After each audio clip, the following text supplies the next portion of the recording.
Welcome to Worthy of Note, the podcast where one overthinking girlie shares her various musings about the world with the world. I'm your host, Lauren Carlton.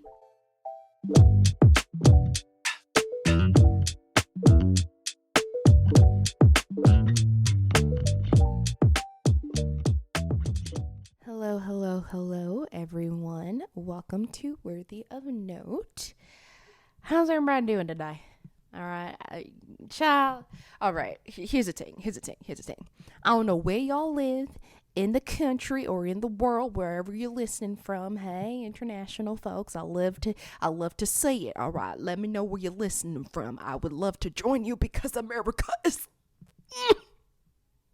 It's so dusty. I can't. I'm sorry. That's not even what we're getting into right now. It's fine. But I don't know about wherever you are, if you are experiencing what are called cicadas, which is like too pretty a name for what I'm experiencing right now every single time that I leave my house. Recently, if you are unaware, which I mean, where you at if you are unaware, because I would like to be you. But we have had a like monumental, never before seen, but like seen like 200 years ago occurrence of what is called the cicada-geddon. It's been coined, which I think accurately describes what's happening out my window right now. You probably can't hear it because I turned the gain down on my microphone because it is that bad. It's yeah, imagine that times a billion, just nonstop from dusk till dawn. Dawn till dusk. Which one comes first? Dawn comes first. See, I was quoting the Zayn song. I'm sorry. All right, it's a banger. But anyways, you know what I'm saying. Literally all hours of the day, just yapping. For what? There are two different broods that are emerging right now, or have emerged. And they basically never do that at the same time. It's always one or the other. It's a 13-year one, and then there's a 17-year one, but they're both coming out at the same time, which has not happened since Thomas Jefferson was president. And thank God he's not president, and we're not in those times. But I can't help but think, what the fuck did they do back in the day? They weren't even showering. So like, I would not be surprised if these bugs mistook them for trees because of the amount of grime and grit that I'm sure you would obtain and accumulate over several days, if not weeks of not showering. So yeah, I could see that. I could see them mistaking your ashy stank tail for tree bark. I can see it. I really can. And I RIP to the people who had to deal with that during that time, except for Thomas Jefferson. He deserved it. Anyway, I've also had to be dealing with not having a car in the age of the cicada because my car is just, Frida, she lived a good life, but it's about time to retire her.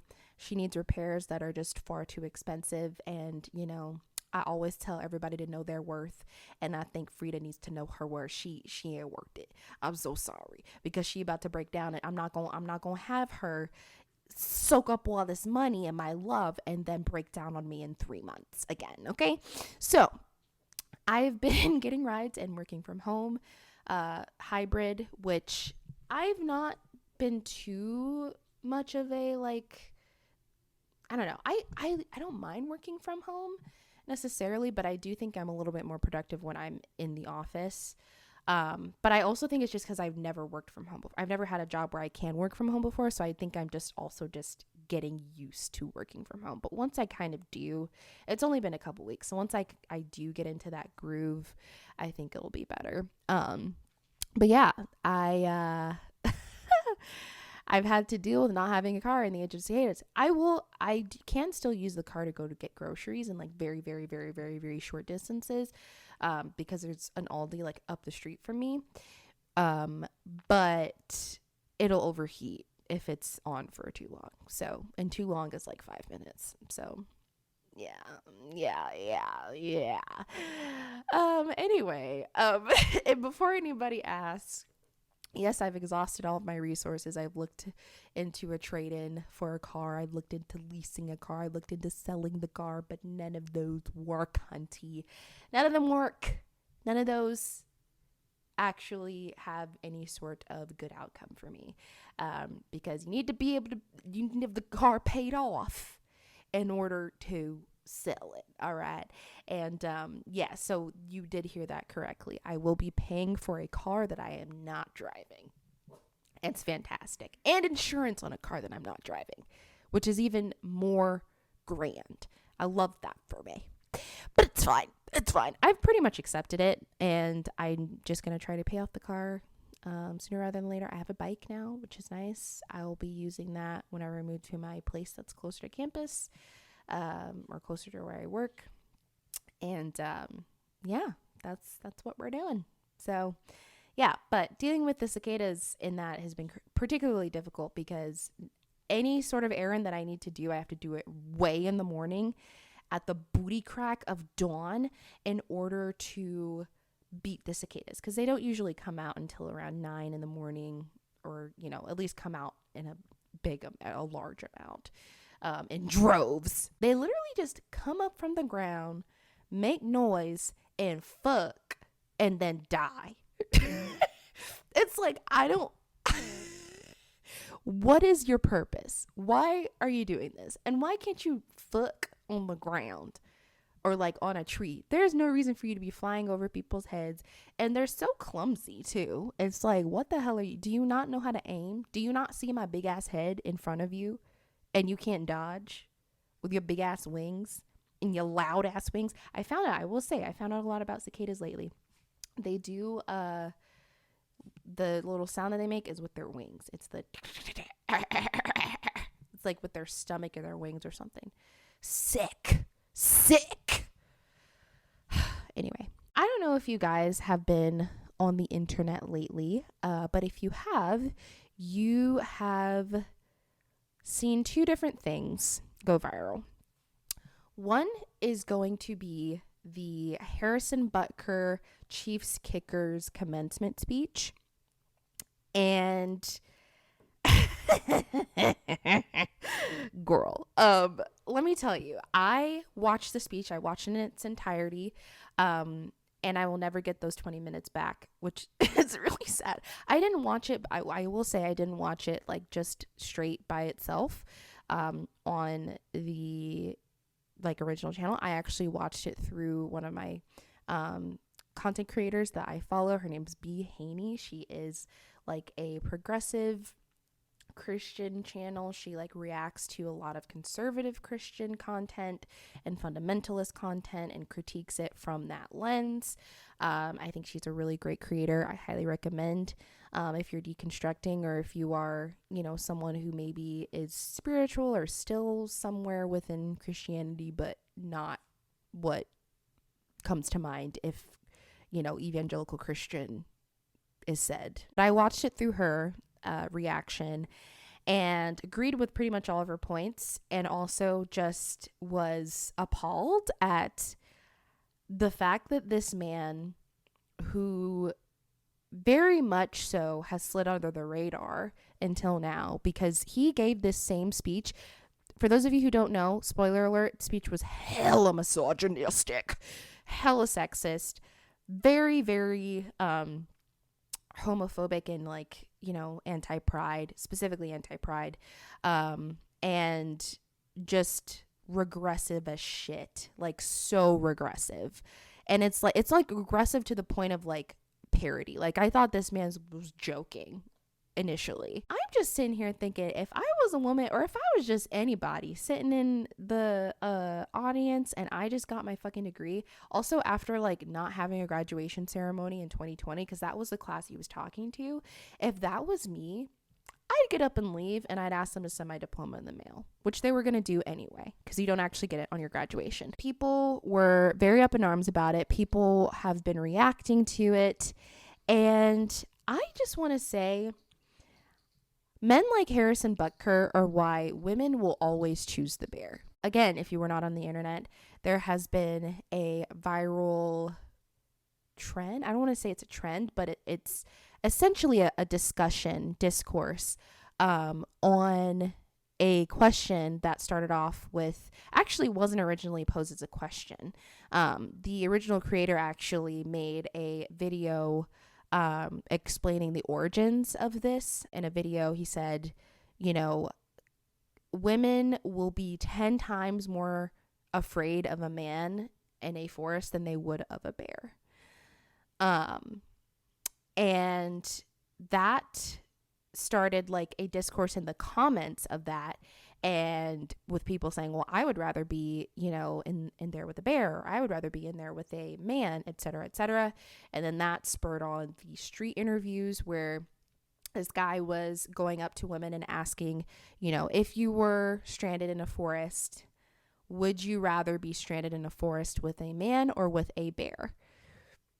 And women so overwhelmingly, almost unanimously basically, were saying the bear. They were picking the bear. People have definitely become,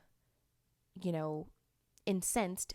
Specifically men have become pretty incensed at, women's answers and responses to what has now become a question. And I'd like to weigh in on it myself. So, and kind of draw the correlation between Harrison Butker and his very, very, very, very regressive views and this discourse. Harrison Butker's speech really revealed a lot about what he thinks about women and their role, and men in their role as well. He talked about how men need to fight against the cultural emasculation of men, which are his words. That is what he said verbatim. And he also said that his wife's life did not begin until she got married and had kids. And he went so far as to say that that's how it should be for the women who were sitting in the audience. It was very much giving like, I'm gonna let y'all have this, but you did all right. It's not that bad. No. Going to school for 4 years and tolling and crying and giving your blood, sweat, and tears to earn a degree so that you can like get a job and not like die and like not have a way to support yourself. Also through partially a full-blown pandemic, which still COVID is still a thing, like fighting for that. Sure, that was cool story, bro. That was great. You kind of did that. But until you push a big-headed baby through your vagina, or cesarean, I really don't know, because the way he was talking, he was also made a whole ass diatribe about reproductive care and how abortion is terrible and how, IVF is terrible. And I'm like, damn, do you believe epidurals are bad? Like, what's going on? You want her to just have it raw? Oh my God, Lord. Which, like, some people do that, and the women who do that, amazing, fantastic, could never be me. But one of the first like crazy things he said was women have had the most diabolical lies said to them. And I would like to pose the question, what lies are you talking about, Harrison? What lies? Is it the notion that we should have equal rights with men?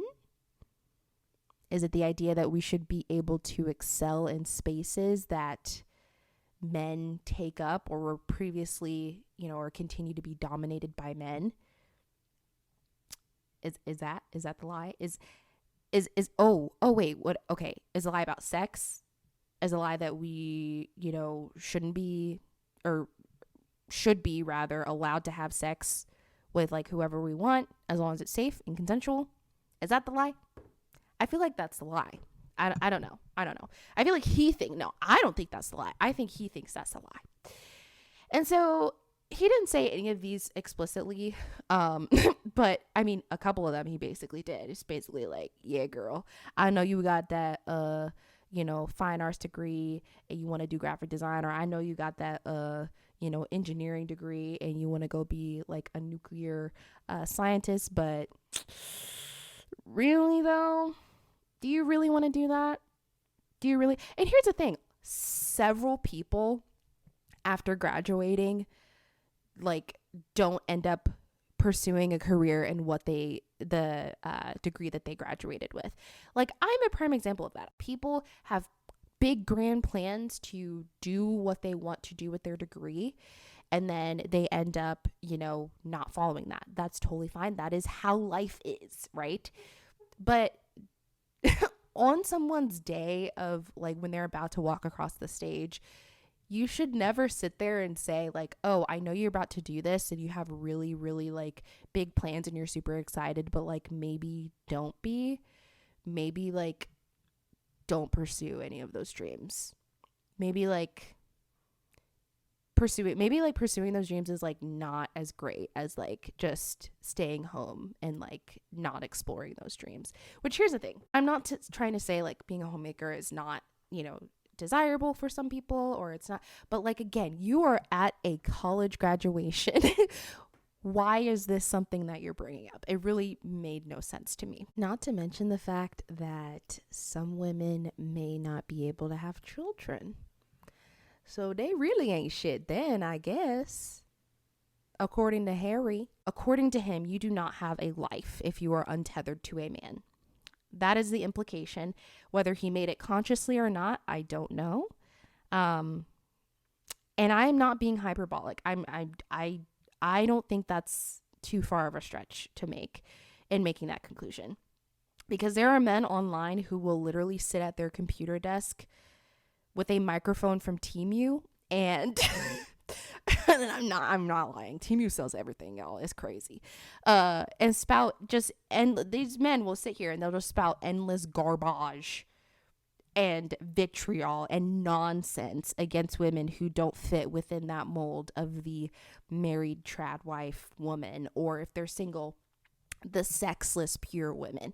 There are men out here who are calling women pure whores. Women who have, worked have a very valid occupation. People are calling them, these men are out here are calling them whores and several other names in the book, because they are having sex outside of marriage and they are doing it in a way that is healthy for them. Like, what?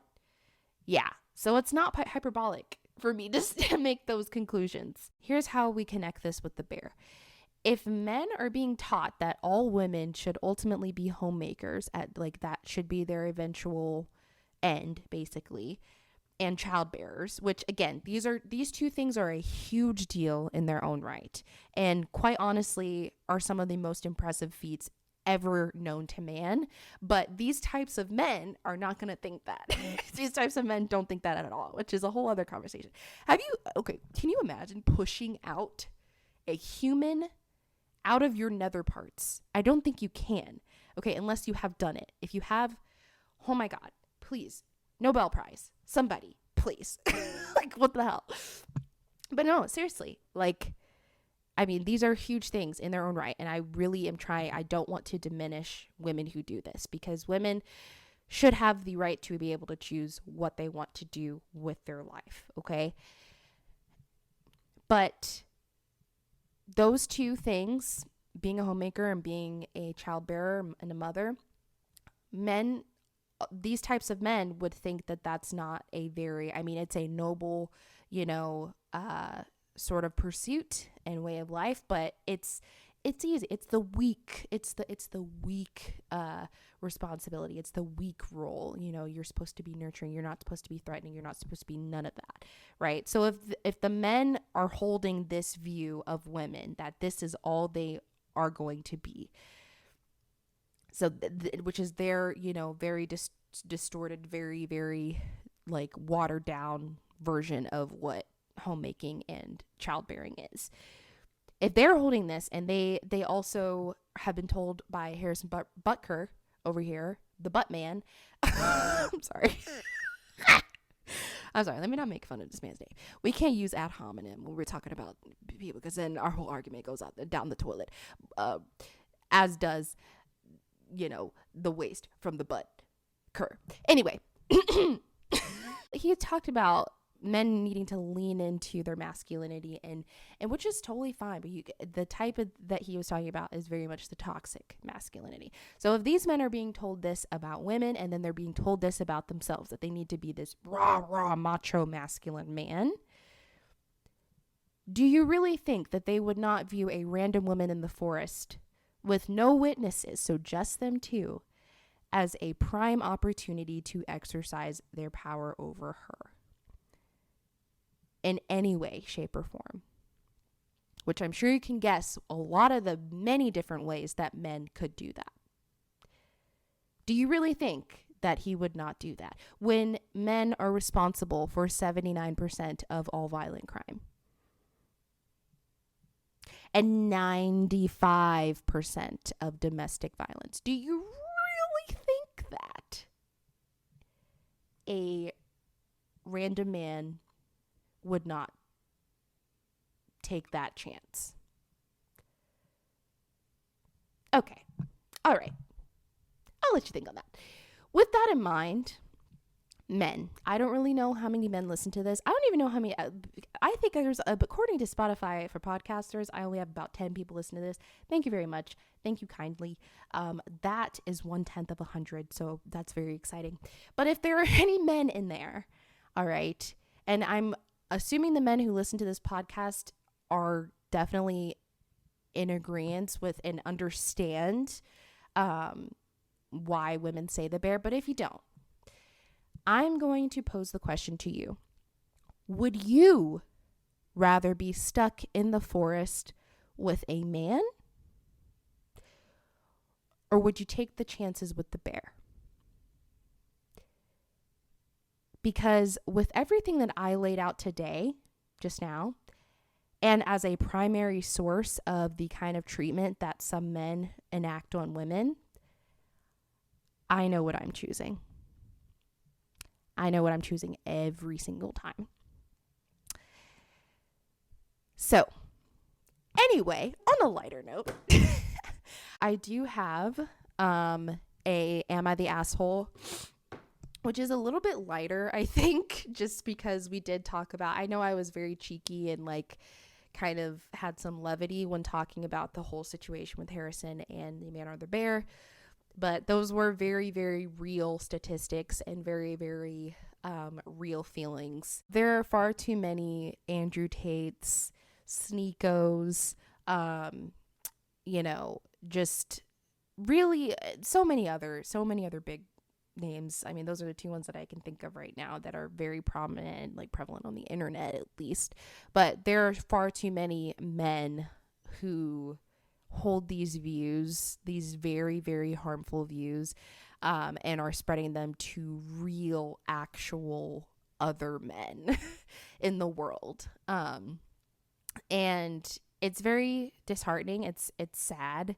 And, again, I try to be, kind of cheeky about it and kind of, you gotta laugh through the pain, I just got catcalled the other week. So I am unfortunately used to this, and I think, I should not have to be. But like, that is kind of how I cope. It's like, this is a very real experience that we women have. And I mean, the best way to not perpetuate this is to educate yourself, for those men out there, and to be an advocate for women when they tell you, yes, I am afraid of men over bears.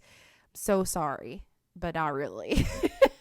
Like, the stats don't lie, and unfortunately women's own experiences do not lie. I figured I would pull an Am I the Asshole that's like not super heavy, but still pissed me off personally. It definitely kind of was like, what? Huh? And I haven't like I know what my opinion is going to be on it, but I haven't like fully fleshed it out. So we're going to go ahead and do that right now. Am I the asshole for breaking off an almost 9-month relationship because she wanted a fancy wedding no matter the cost? I'm 23. She's 20. I said that for me, it's just a day event for which I wasn't willing to spend more than $5,000 on and waste even more money from my family's side just to showcase a fancy wedding, and wanted to invest money into our future, be it home renovations, saving towards kids, holidays together, etc. She insisted that she wanted a fancy wedding, so we sat down with a wedding planner, and what she envisioned would be upwards of $50,000. Money which I don't have lying around, and money that I would not be willing to spend for a one ceremony. I told her that if she wants such a wedding, I'm not the guy. She kept trying to convince me and gaslight me how it's her youth and it's one in a lifetime event. This guy does not know how to write. What's going on? Sorry. That will last her as an eternal memory, and all her friends and colleagues can be there, etc., etc. She wasn't willing to compromise towards a smaller, more reasonable wedding, and I broke it off, essentially kicking her out of my own house to go live with her parents.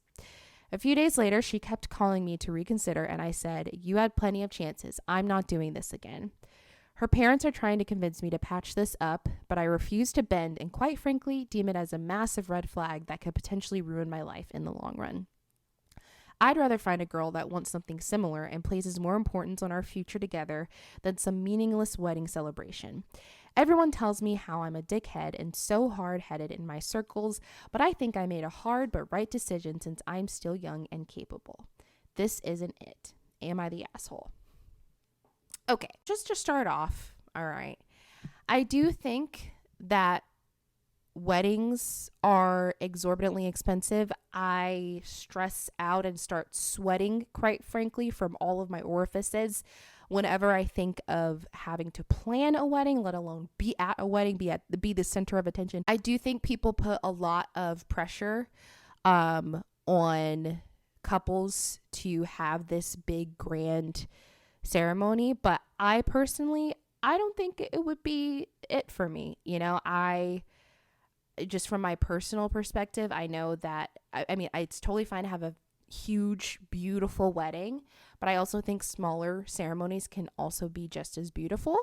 And I know personally, if I ever do get married, and I have talked about this with my current partner, but we're not there yet. We just been dating. We just dating. We chilling. All right. But the topic did come up. And if I ever did even get married, like I've thought about it, and I'm like, who would I invite? Who gonna be there? It's gonna be like his side of the family is gonna be like 30 chairs filled, and I'm gonna have like 4. It's like my sister and the 3 friends that I still have. And like, I mean, realistically, I probably would invite more people, but like, I mean, that's literally all I have. If you guys don't know, I am estranged from my parents and like pretty much all of my family, so none of my family's gonna be there. And I think that would be more of a sad, depressing reminder to me on my wedding day, which is what you kind of want to avoid, than, you know, something that I would want to, like, you know, be happy about. I'd be happy to be surrounded with people that I love, but I'm gonna feel the absence of the people that I no longer have too. Okay. So personally, I'm a fan of eloping. All right. Get a really cute white dress, little bodycon. You could keep it sexy or keep it classy. You know, get yourself a little sundress if it's in the summer. Yeah, and you know, take your ass up to that judge and whatnot, and then bada bing, bada boom. All right. But that being said, I do think that OP is the asshole. Now, I know I just said all that shit about that. Sounds like I would be agreeing with him. And I do somewhat agree with him in terms of, you know, $50,000 is a lot of money to spend on a wedding. That is more than what some people make in a year. A lot of people make in a year, actually. That's more than I make in a year. That's for damn sure. So, like, you know, that's a lot of money to spend. But when you do add in the context that, you know, one, women have unfortunately been socialized to want weddings that big. There are shows about it. There's Say Yes to the Dress. There's 4 Weddings, which, by the way, I do love them shows. I'm so sorry. I know the drama, most of it is staged, with them parents being like, "No, honey, you need to wear the dress that I want you to wear," you know, and shit like that. But I still love it. Okay. I eat it up. Okay. But that being said, like, we have been conditioned to want this big, beautiful, you know, just lavish wedding with the, with all the flowers, with all of the decorations, with all of the favors, with the cake, the dress. Oh my God. Sometimes the dress is like the dress usually is the most expensive part of the wedding, typically, which is like, I guess it makes sense, but God, I was just gonna buy my dress from Amazon if I ever got married, because at the end of the day, it's like, it's, if you feel pretty in it, like, it doesn't really matter how much it costs. But like, it's still very much a thing. Like, women are socialized to want, at least, I mean, I would definitely say women in a heterosexual context, but also like just women in general have just been conditioned to want this huge wedding. That is like the end all be all. That is the magnum opus, right? And that's number one. Number two, this is important to her. Okay. This may sound like just another day to you, but which I would argue it shouldn't. It shouldn't be just another day to you, because you only really have the one day that you get married, unless you're renewing your vows, or unless you're getting divorced at a different, time, which hopefully that doesn't happen. I don't think that you are considering her feelings in that regard. I also disagree with you saying that I need more details, but I think people throw around the word gaslighting quite a bit, and it doesn't sound like she was gaslighting you. It sounds like she was trying to, reason with you and try to get you to hear her point of view in terms of, hey, this is a really big day for me, and I've always dreamt of this, right? So that's number two. Number three, y'all been together for 9 months. 9 months. Okay? I'm sorry.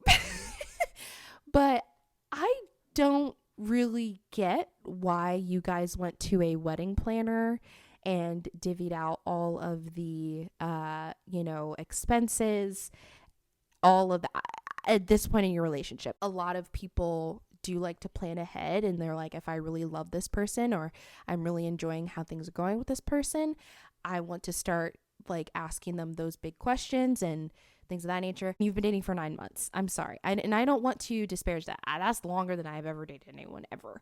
Okay. Like, way longer.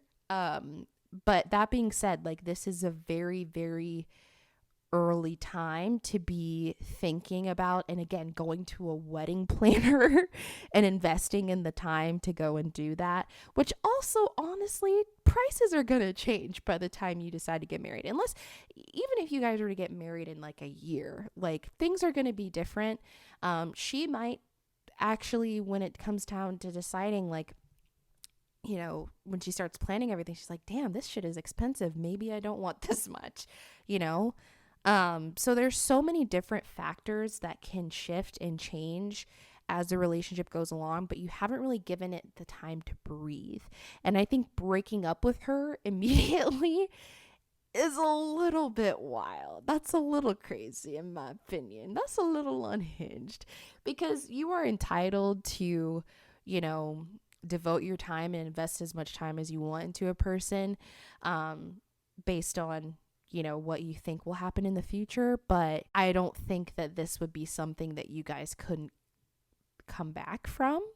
It's just her wanting a big ceremony. And also, I really don't like the way that you were talking about her when you were like, I've given you so many chances. I'm not doing this again.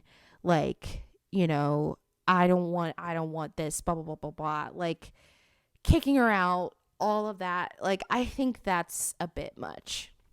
Like, I think there are several different ways in which you all could have had a more constructive conversation, but it sounds like it's not something you were open to. Sounds like she was trying to talk to you earlier when she was saying, you claim that she kept trying to convince you and gaslight you, which, like, I don't know. I want to be kind, and like, I need more context, as I will believe people when they say they were being gaslit. But it doesn't sound like, from the context that you've given me, that is the case, and that's what was happening. I also want to know, like, how long this conversation and like this chain of events like the timeline of this, how long this took. If this was in one day, slow your roll, man. I'm sorry, but it's in one day. You guys can go to your separate places and cool off and maybe take some time to think.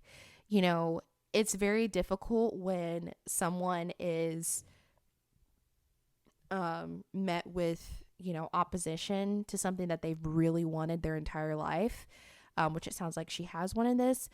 It's very easy for them to like immediately put their foot down and be like, no, no, no. You know, maybe if there was some time thought, maybe also if you guys just kept dating, you know, and see what happens. It's been 9 months. It's not been a full year. It's not been a full earth around the sun. Okay, so yeah, I just I really don't think that this is the time. I think it's a little early, because here's the thing. If you guys continue, you can give it some more time. Give it some time to date, to, you know, kind of marinate a little bit with the both of you, because maybe you're like, man, I really do love her, and like, you know, 50K is a lot, but maybe we can go 15K. Like, that's way more than my 5K, but that's also, you know, enough that $10,000 is like a pretty big compromise too. And if, you know, you guys keep dating and she either keeps bringing it up, or, you know, you keep dating and it becomes a really, really big rift, then yeah, sure, break up. Okay. Because at that point, like, you know, you've kind of exhausted the issue. Also, maybe if you keep dating, you might find something else, or she might find something else that would be a deal breaker that isn't even related to the wedding. Or maybe you keep dating her and you actually realize, oh my God, I love this girl so much and I would do literally anything for her. And like, yeah, you got to be wise. Don't go into debt over a wedding, please. Or if you have to, please make sure it's something you can reasonably pay off within a, you know, a quick, short amount of time. But like, you might find out I would be willing to do this for her, because again, it's been 9 months. The gestational period of an infant. Okay. Which sounds like it does take a lot longer than 9 months, in my opinion. I think that's crazy. You make it a whole ass, you baking somebody and you tell me that's crazy. I think both of you have valid points, but I also think I'm going to say you're the asshole in this situation because of the way that you're going about it and the way that you're talking about her and to her. I don't like that. And it sounds very, very harsh. And also it doesn't sound like you're considering her feelings in this and being a, you know, emotionally aware and intelligent partner to her. And also, you kicked her out of your house, and damn, I mean, were you guys living together? That's kind of crazy. I'm sorry. That's a little much. Like, huh? That's about all I have for you guys today. I'm going to go ahead and go edit this. It's going to be a lot. So if you enjoyed this episode, please don't hesitate to drop a like or rate it on Spotify or wherever you are listening to this right now. I am also going to keep trying to like stay pretty consistent with this posting. And also I do want you guys to start submitting an audience submission, because I would love to hear from you. Even if you don't have a question and you just have a comment, or if you have any sort of critiques in terms of like, you know, how I can do better with the podcast, or something you want me to talk about, or something like that, I will welcome all of it. Send it in. Use the link in my description of my Instagram, and I'd be happy to see what you gotta say. I hope you all have a lovely rest of your day, whatever you are doing, and yeah, I will see you next week. Bye-bye.